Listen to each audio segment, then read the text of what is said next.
Hey guys, welcome back. எல்லாருக்கும் afternoon வணக்கம். நேற்று ரியல்மிலேருந்து வந்து அவங்களோட 9 ப்ரோ சீரிஸ் லான்ச் பண்ணியிருந்தாங்க. 9 ப்ரோவில் 2 ஸ்மார்ட் ஃபோன் இருந்தது, 9 ப்ரோ 9 ப்ரோ ப்ளஸ். இனி மதியானம் நம்ம சேனல் கம்யூனிட்டி போஸ்ட்டில் ஒரு சாம்சங் அப்டேட் போட்டிருந்தேன். 15 to 20,000 செக்மெண்ட்டில் சாம்சங் ஃபோன் ஏதாவது சஜஸ்ட் பண்ணுங்க அப்படின்னு சொல்லிட்டு. ஏன்னா ஆக்சுவலாக அந்த ப்ரைஸ் ப்ராக்கெட்டில் எதுவுமே வந்து சொல்கிற அளவுக்கு இல்லை. ஃபஸ்ட்டாக வந்து யாருமே இல்லை அப்படின்னு தான் சொல்லிட்டு இருந்தாங்க. பட் அதுக்கு ஒருத்தர் வந்து சூப்பரான கமெண்ட் போட்டிருந்தாரு. ரியல்மி 9 ப்ரோ ப்ளஸ் பற்றி வீடியோ போடுவீங்கன்னு அவளாக காத்திருந்தேன். நீ என்னடானா சாம்சங் முகத்தில் இன்னும் இருக்கீங்க அப்படின்ட்டாரு. ஸோ நம்ம நாக் அவுட் நந்தா ப்ரோக்காக தான் வந்து இந்த வீடியோவே வந்து நான் டெடிகேட் பண்ணுறேன். வியூஸ் வரல அப்படின்னா கூட வந்து எனக்கு பிரச்சனை இல்லை. ஸோ அவரே வந்து மனசார வெயிட் பண்ணிட்டு இருந்தேன்னு வேற சொல்லிட்டாரு. ரியல்மி 9 ப்ரோ டேரெக்டாக வந்து நம்ம ஃபர்ஸ்ட் ஆர்டர் போட்டு அன்பாக்சிங் வந்து கவர் பண்ணலாம் தான் பார்த்துட்டு இருந்தேன். ஏற்கனவே வந்து நிறைய பெண்டிங் இருக்குது. விவோலேருந்து T1 இன்னைக்கு தான் வந்து டெலிவரி ஆச்சு. பட் இது வந்து 23rd டெலிவரி ஆகும் அப்படின்னு சொல்லியிருந்தாங்க. அதுக்கப்புறம் F42 இருக்குது. F42 ஏன்னா சாம்சங்கில் 15 to 20,000 எதுவும் சொல்கிற அளவுக்கு இல்லை. அந்த சொல்கிற அளவுக்கு இல்லாத ஸ்மார்ட் ஃபோன் லிஸ்ட்டில் வந்து F42 இருந்தது. ஸோ இதே வந்து ஆர்டர் போட்டிருந்தேன். விவோ T1 இதுக்கப்புறமா தான் இந்த வீடியோ முடிச்சுட்டு இதை அப்லோட்லாம் பண்ணி முடிச்சதுக்கப்புறமா தான் போய் அன்பாக்ஸ் பண்ணோம். இதெல்லாம் இல்லாமல் வந்து ஏற்கனவே வந்து நம்ம கையில் வந்து ரெட்மி நோட் 11 இருக்குது. நோட் 11 வந்து அன்பாக்ஸ் மட்டும்தான் பண்ணியிருந்தேன். இதோட வீடியோ வந்து பெண்டிங் இருக்குது. நம்ம சேனலில் வந்து கிட்டத்தட்ட ஒரு 30 வீடியோக்கு மேலேயே வந்து எடிட் பண்ண வேண்டியதாக இருக்குது. ரீசெண்டாக நம்ம பார்த்தோன்னா iQC5, Realme GT master edition, Realme GT Neo 2, Samsung M52 இந்த மாதிரி ஃபோன்ஸ் எல்லாமே வந்து எல்லாத்தையும் வீடியோ எடுத்து வச்சுருக்கேன். பட் எதுவுமே வந்து எடிட் பண்ணுற அளவுக்கு கூட வந்து டைம் கிடைக்க மாட்டேங்குது. அந்தளவுக்கு வந்து ஒர்க் கொஞ்சம் டைட்டாக போயிட்டுருக்கு. ரீசெண்டாக நான் டெஸ்ட் பண்ணக்கூடிய ஃபோனில் எனக்கு ரொம்ப பிடிச்சிருந்த ஃபோன் எதுன்னு பார்த்தோன்னா மோட்டோவில் G71. அதோட அன்பாக்சிங் வீடியோ வந்து பெண்டிங்கில் இருக்குது. அது வந்து கூடி சீக்கிரமாக வரும். மோஸ்ட்டாக வந்து அடுத்த வாரத்தில் வந்து மோட்டோ G71 கவரேஜ் நீங்கள் பார்ப்பீங்க. பட் அதுக்கு முன்னாடி வந்து விவோ கவரேஜ், அதுக்கு முன்னாடி வந்து ரெட்மி நோட் 11 வந்து நான் முடிச்சிடுவேன்னு நினைக்கிறேன். நோட் 11 அவங்க பை டிஃபால்ட்டாக கொடுத்த லுக்கில் நம்ம பார்த்தோன்னா ஃபோன் கொஞ்சம் சுமாராக தான் இருந்தது. பட் இன்றைக்கி வந்து டேரெக்டாக நம்ம வீடியோக்குள்ளே போயிடலாம். ஸோ என்னென்னு பார்த்தோன்னா ரியல்மிலேருந்து 9 ப்ரோ ப்ளஸ் வந்து லான்ச் பண்ணியிருந்தாங்க. இந்த ஸ்மார்ட் ஃபோனில் என்ன ஸ்பெக்ஸ் இவங்க ஆஃபர் பண்ணியிருக்காங்க, என்னோட ஒப்பீனியன்ஸ் எல்லாமே வந்து உங்ககிட்ட ஷேர் பண்ணுறேன். ஸோ கூகுளில் நீங்கள் ஓப்பன் பண்ணி 9 ப்ரோன்னு டைப் பண்ணோன்னு வச்சுக்கோங்க, நிறைய ஃப்ளிப்கார்ட்டோட ஃபஸ்ட் லிங்கே வருது. ப்ரோ ப்ளஸில் டிமென்சிட்டி 920 யூஸ் பண்ணியிருக்காங்க. 50 மெகா பிக்சல் கேமரா இதெல்லாமே இருக்குது. ஓஎஸ் இருக்கதா சொல்கிறாங்க. பட் என்ன ட்விஸ்ட்னு பார்த்தோன்னா அந்த ஓஎஸ் வந்து ஃபோட்டோகிராஃபிக்கு மட்டும்தான் லிமிட்டட் அப்படின்றாங்க. வீடியோக்கு வந்து ES தான் அப்ளை ஆகும் அப்படின்றாங்க. பட் லான்ச் ஈவெண்ட்டில் நம்ம பார்த்தோன்னா ஹைப்ரிட் ஸ்டெபிலைசேஷன் இருக்கதா சொல்லியிருந்தாங்க. ஓஎஸ் ES ரெண்டுமே அப்ளை ஆகும்னு. பட் அது வந்து இந்த இடத்துல இல்லை.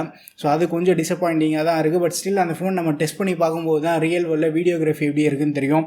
A52 அளவுக்கு வந்து நான் எதிர்பார்க்கல. பட் ஸ்டில் அந்த ப்ரைஸ் ப்ராக்கெட்டை ஜஸ்டிஃபை பண்ணுற மாதிரி வீடியோகிராஃபி இருந்தாலும் நல்லாயிருக்கும். பட் என்னென்னா ரியல்மிலேயே வந்து X7 Max இருக்குது. X7 Max வந்து 26,000 செல் பண்ணிட்டு இருக்காங்க. ரியல்மி GT மாஸ்டர் எடிஷன் இருக்குது. ரியல்மியில் ஒரு ஃபோன் வந்து 25,000 கீழே நீங்கள் யூஸ் பண்ணணும்னு நினச்சிங்கன்னா என்னோட பர்சனல் பிக் வந்து GT மாஸ்டர் எடிஷன் தான். ஏன்னா ஃபோன் காம்பேக்டாக இருக்கும், யூஸ் பண்ணுறது சூப்பராக இருக்குது. ரியல்மி UIயில் ஒரு நல்ல எக்ஸ்பீரியன்ஸ் இருக்குது. ஸோ இந்த 9 ப்ரோ சீரிஸில் அட்வான்டேஜ் என்னென்னா லேட்டஸ்ட் சாஃப்ட்வேரோட வருது. 9 ப்ரோ ப்ளஸ் பற்றி பெருசாக பேசுகிறதுக்கு எதுவும் இல்லை. முடிஞ்சால் வந்து நான் கவர் பண்ண ட்ரை பண்ணுறேன். பட் ஸ்டில் 25,000 ப்ரைஸ் ப்ராக்கெட்டாக நம்ம யூஸ் பண்ணி பார்த்து தான் ஜஸ்டிஃபை பண்ணுதா இல்லையான்னு தெரியும். ஒரு சில ஃபோன் எல்லாமே வந்து ஸ்பெக்கு மொக்கையாக இருக்கும். பட் ஃபோனில் இருந்து கிடைக்கக்கூடிய யூசர் எக்ஸ்பீரியன்ஸ் சூப்பராக இருக்கும். எக்ஸாம்பிளுக்கு வந்து மோட்டோ G71 கேமரா கொஞ்சம் ஓகேவாக இருந்தாலுமே வந்து ஓவரால் எக்ஸ்பீரியன்ஸ்னு பார்க்கும்போது G71 என்ன பர்சனலாக வந்து டச் பண்ண ஸ்மார்ட் ஃபோனாக இருக்குது. இப்போது ரீசெண்ட் லான்ச்சஸில் ஃபோன் காம்பேக்டாக இருக்குது, நல்ல ஒரு சாஃப்ட்வேர் எக்ஸ்பீரியன்ஸ் இருக்குது. அப்டேட் ஸ்லோவாக தான் இருக்கும். அது வந்து நம்ம மோட்டோ கிட்ட பெருசாக கம்ப்ளைண்ட் பண்ண முடியாது. பட் எந்த ஒரு ப்ளோட்டோ இல்லை ஆடு அது இதுன்னு எந்த ஒரு பிரச்சனையுமே இருக்காது. பட் அப்படியே வந்து அவுட் ஆஃப் டாபிக் போகாமல் நம்ம ரியல்மி 9 ப்ரோக்கு வரலாம். ரியல்மியோட வெப்சைட் நீங்கள் ஓப்பன் பண்ணிங்கன்னா 9 ப்ரோ இந்த புது டிசைன் வந்து இவங்க கொண்டு வந்திருக்காங்க.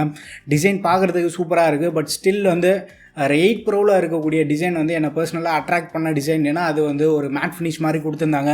நீங்கள் சுரண்டி பார்த்தீங்கன்னா கூட லைட்டாக அந்த டெக்ஸ்சர் உங்களால் ஃபீல் பண்ண முடியும். இது வந்து ஒரு கிளாசி லுக்கில் கொண்டு வந்திருக்காங்க.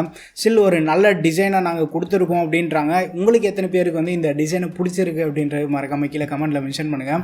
பட் எனக்கு என்னென்னா இந்த க்ரீன் கலர் வந்து ஓரளவுக்கு அட்ராக்டிவாக இருக்க மாதிரி தெரியுது. ப்ளூ வந்து நம்ம நிறைய ஃபோனில் பார்த்துட்டோம். ப்ளூ பார்த்து வந்து ஒரு போர் அடிச்சிருச்சு அப்படின்னு கூட சொல்லலாம். பட் க்ரீன் வந்து கொஞ்சம் பார்க்குறதுக்கு புதுசாகவும் இருக்குது. ஏன்னா நம்ம ரொம்ப அதிகமாக வந்து க்ரீன் பார்த்ததில்லை, ஒரு லிமிட்டடாக தான் பார்த்துருந்தோம் இது வரைக்குமே வந்து க்ரீனை. ஸ்க்ராட்ச் ஆகாமல் இருக்கிறதுக்காக நம்ம வந்து மோஸ்ட்டாக ஸ்கின் அப்ளை பண்ணுறோம். ஸ்கின் இல்லை அப்படின்னா கூட வந்து சில பேர் வந்து எக்ஸ்ட்ரா ஒரு ப்ரொடெக்ஷனுக்காக கேஸ் வந்து யூஸ் பண்ணுவாங்க.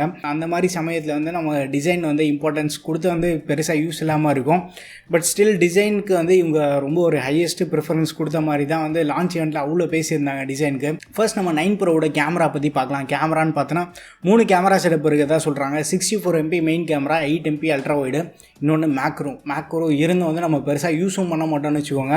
மேக்ரோவுக்கு பதிலாக வந்து நம்ம மெயின் கேமராவில் ஒரு 1.5x போய் ஃபோட்டோ எடுத்தனாலே வந்து ஓரளவுக்கு நல்லா வரும். பட் மேக்ரோ அதை விட்டுருங்க, அந்த கதையை வந்து பெருசாக பேச தேவையில்ல. 8MP அல்ட்ரா வைடு வந்து அது யூஸ்வலாக நம்ம பார்க்குறது தான் ரொம்ப காமன் ஆகிடுச்சு. பட் ஒரு சில பிராண்ட் மட்டும்தான் ஒரு 12MP 13MPலாம் கொண்டு வந்திருந்தாங்க. பட் இப்போ அவங்களும் வந்து காணாமல் போயிட்டாங்க அந்த 12MP கேம்லேருந்து. அல்ட்ரா வைட் கேமரா வந்து கேம்லேருந்து தூக்கிடலாம்.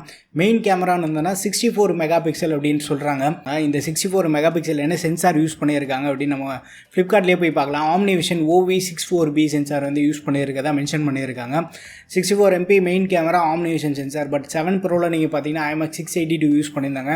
8 Proவில் 108MP சென்சார் யூஸ் பண்ணியிருந்தாலுமே வந்து 7 Pro கேமரா வந்து ஓரளவுக்கு ப்ராமிசிங்காக இருந்தது. 8 Pro வந்து டிசப்பாயிண்ட் பண்ணுற அளவுக்கு வந்து ரொம்ப மோசமாக இல்லை, அதுவும் வந்து ஓரளவுக்கு நல்லா இருந்தது. பட் இது வந்து திரும்பி ஒரு ஸ்டெப் பின்னாடி போன மாதிரி தான் இருக்குது சென்சார் விஷயத்தில். பட் 695 அப்படின்றப்போ வந்து புது சிப்செட் ISP வந்து இதில் இம்ப்ரூவ் பண்ணியிருக்கதா சொல்கிறாங்க. கேமரா அவுட்புட் வந்து எந்தளவுக்கு இருக்குன்னு பார்க்கணும். அதுக்கப்புறமா வந்து ஃப்ரண்ட் கேமரா நீங்கள் பார்த்தீங்கன்னா 16 மெகா பிக்சல் சோனி IMX 471. அதே சென்சார் பார்த்து நம்மளுக்கு வந்து போர் அடிச்சிச்சு. பட் இப்போ வரக்கூடிய நாட் சிஇலேயே வந்து இதே சென்சார் தான் இருக்க போகுது. கேமரா வந்து பெருசாக எக்ஸ்பெக்டேஷன் வச்சு அதிகம். பட் ஒரு சில பேர் எல்லாமே வந்து ஒரு 4-5 வருஷம் பழைய ஃபோன் யூஸ் பண்ணிட்டு இருப்பாங்க. இப்போ அதுலேருந்து இந்த ஃபோனுக்கு வரும்போது கண்டிப்பாக வந்து ஒரு அப்கிரேட் அவங்க ஃபீல் பண்ணுவாங்க. பட் ரியல்மிலேயே வந்து ஒரு ஜென்ரேஷன் 2 ஜென்ரேஷன் பின்னாடி போய் பார்க்கும்போது அதுலேயே வந்து பெட்டராக ஆஃபர் பண்ண ஒரு ஃபீல் கிடைக்குது. பட் இன்னொரு விஷயம் என்ன அப்படின்னா, இவங்க வந்து டிஸ்பிளேல 120Hz ரெஃப்ரெஷ் ரேட் இருக்கதா சொல்லியிருக்காங்க. Realme 6 Proவில் LCD யூஸ் பண்ணாங்க. 7 Pro வந்து AMOLED மூவ் பண்ணாங்க. சரி, LCD டு AMOLED வந்து ஒரு நல்ல அப்கிரேடு, ரெஃப்ரெஷ் ரேட் கம்மி பண்ணாலும் பரவாயில்ல அப்படின்னு பார்த்துருந்தோம். 8 Pro வந்து AMOLED கொடுத்துருந்தாங்க. சரி, ஓகே ஃபைன் அப்படின்னு சொல்லியிருந்தோம். இந்த இடத்துல வந்து திருப்பி வந்து LCD போயிட்டு but 120Hz refresh rate support இருக்குது. பட் இது வந்து அடாப்டிவ் ரெஃப்ரெஷ் ரேட்டை தான் வந்து Realme சொல்கிறாங்க. ஸ்டாட்டிக்காக நீங்கள் வந்து எதுவுமே யூஸ் பண்ணாதப்போ பார்த்தீங்கன்னா 30Hzல இருக்குன்றாங்க. மூவி பார்க்கும்போது 48Hz. அதுக்கப்புறமா வந்து கேம் விளையாடும் போது 60-90ல் ஒர்க் ஆகுன்றாங்க. ஏதாச்சும் வந்து நீங்கள் ப்ரௌஸ் பண்ணும்போது ஸ்க்ரால் பண்ணும்போது வந்து 120Hzல ஒர்க் ஆகுன்றாங்க. பட் இதோட இம்ப்ளிமெண்டேஷன் எந்த அளவுக்கு இருக்குன்னு பார்க்கணும். ரியல்மி எந்த அளவுக்கு பண்ணியிருக்காங்க அப்படின்றத வந்து நம்ம யூஸ் பண்ணி பார்த்தா தெரியும். கண்டிப்பாக வந்து ஒரு நல்ல இனிஷியேட்டிவ் தான் பட்ஜெட் ஃபோன்ஸ்லேயே வந்து அடாப்டிவ் ரெஃப்ரெஷ் ரேட் கொண்டு வரது. பட் 240Hz வந்து டச் சாம்பிளிங் ரேட் இருக்கதா சொல்கிறாங்க. யூஸ்வலாக நம்ம பட்ஜெட் ஃபோன்ஸ்னாலே வந்து ஒரு 180Hz வரைக்கும் பார்ப்போம். 240Hz அப்படின்றது வந்து ஒரு நல்ல விஷயம் தான். பெருசாக வந்து நம்ம கம்ப்ளைண்ட் பண்ணுற மாதிரி வந்து எதுவுமே இல்லை. டிஸ்பிளே பொறுத்த வரைக்கும் இந்த வாட்டி டிஸ்பிளே சைஸ் வந்து இன்க்ரீஸ் பண்ணியிருக்காங்க. 6.6 இன்ச் வரைக்கும் போயிருக்கு. கொஞ்சம் ஒரு பெரிய display. And weight and thickness வந்து கொஞ்சம் அதிகமாக இருக்குது. வெயிட் நீங்கள் பார்த்தீங்கன்னா 195 கிராம்ஸ் இருக்குது. திக்னஸ் வந்து 8.5 மில்லிமீட்டர் இருக்குது. ப்ளஸ் பேட்டரியிலே வந்து நம்மளுக்கு காம்ப்ரமைஸ் இல்லை. ஒரு 5000 mAh பேட்டரி பேக் பண்ணி அதுக்கு வந்து 33 வாட் சார்ஜிங் சப்போர்ட்டும் இருக்குது. ஸோ பேட்டரியில் நமக்கு போன ஜென்ரேஷன் கம்பேர் பண்ணும்போது இந்த வாட்டி வந்து பேட்டரியில் ஒரு பம்பப் இருக்குது. பட் ஸ்டில் சார்ஜிங் ஸ்பீட்னு பார்க்கும்போது வந்து கம்மி பண்ணியிருக்காங்க. பட் என்ன கேட்டால் வந்து 33 வாட் வந்து மோர் தென் சஃபிஷியன்ட் தான். அதுவும் இவங்க கொடுத்துருக்க பேட்டரி கெப்பாசிட்டி வந்து இதுவே போதும். நம்ம வந்து 65 வாட் ஏன் கொடுக்கல அப்படின்ற மாதிரி வந்து கம்ப்ளைண்ட் பண்ணணுன்ற அவசியம் இல்லை. பர்ஃபார்மன்ஸ்னு பார்த்தோன்னா குவால்காமோட ஸ்னாப்ட்ராகன் 695 யூஸ் பண்ணியிருக்காங்க. இந்த 695 வந்து இதுக்கு முன்னாடி போன ஜென்ரேஷனில் 720G தான் வந்து அப்படியே கண்டினியூஸாக ஒரு 3 ஜென்ரேஷன் யூஸ் பண்ணியிருந்தாங்க. 720Gலேருந்து 695 பார்க்கும்போது ஒரு பெரிய அப்கிரேட் தான் இது. கண்டிப்பாக வந்து பேப்பரில் பார்க்குறதுக்கு என்னடா 6 சீரீஸில் இருக்குது அப்படின்னு டவுட் இருக்கும். பட் ரியல் வேர்ல்டில் நான் Moto G71 யூஸ் பண்ண வரைக்குமே வந்து எந்த ஒரு இஷ்யூமே இல்லை. நீங்கள் நார்மல் மல்டி டாஸ்கிங் பண்ணுறதா இருந்தாலுமே வந்து ஈஸியாக ஹேண்டில் பண்ணிட்டு இருந்தது. ஓரளவு கேஷுவலான கேமிங் வந்து விளையாட முடிஞ்சுது. பட் 695 வந்து நம்ம மற்ற சிப்செட்டோட கம்பேர் பண்ணால் 765 ஒரு CPU பர்ஃபார்மன்ஸ்னு பார்க்கும்போது ஸ்லைட்டாக பெட்டராக இருக்குது. பட் GPUன்னு பார்க்கும்போது 765 Adreno 620 GPU, இதில் வந்து 619 GPUன்னு பார்க்கும்போது 765 768க்கு வந்து ஸ்லைட்டாக ஒரு எட்ஜ் இருக்குது. பட் CPU பர்ஃபார்மன்ஸ் இந்த இடத்துல வந்து இம்ப்ரூவ் பண்ணியிருக்காங்க. ஸோ இந்த ப்ரைஸ் ப்ராக்கெட்டுக்கு 695 வந்து கண்டிப்பாக ஜஸ்டிஃபை பண்ணுற அளவுக்கு பர்ஃபார்மன்ஸ் இருக்கும். யாரையுமே வந்து மோஸ்ட்டாக டிசப்பாயிண்ட் பண்ணாது. 695 ரியல்மி போனது வந்து ஒரு பெரிய ப்ளஸ் தான். மற்றபடி சார் வேல்யூ நம்ம பார்த்தோன்னா ஹெட் வந்து 1.186 வாட் இருக்குது. பாடி வந்து 0.709 வாட் per kg. ஹெட் வந்து 1 வாட்டை தாண்டி போகுது. பாடி சார் வேல்யூ கொஞ்சம் கம்மியாக இருக்குது. Okay fine. பட் ஸ்டில் என்னன்னா இது வந்து 18,000 rupeesக்கு வந்து 6 + 128 GB வேரியண்ட்டை கொண்டு வந்திருக்காங்க. இதே ப்ரைஸ் ப்ராக்கெட்டில் நம்ம பார்த்தோன்னா விவோலேருந்து இது இந்த ரீசெண்டாக லான்ச் பண்ண இந்த T1 இருக்குது. இது 6,128 வந்து இதோட ஒரு 1000 ரூபாய் கம்மியான ப்ரைஸ் டேக் கொண்டு வந்திருந்தாங்க.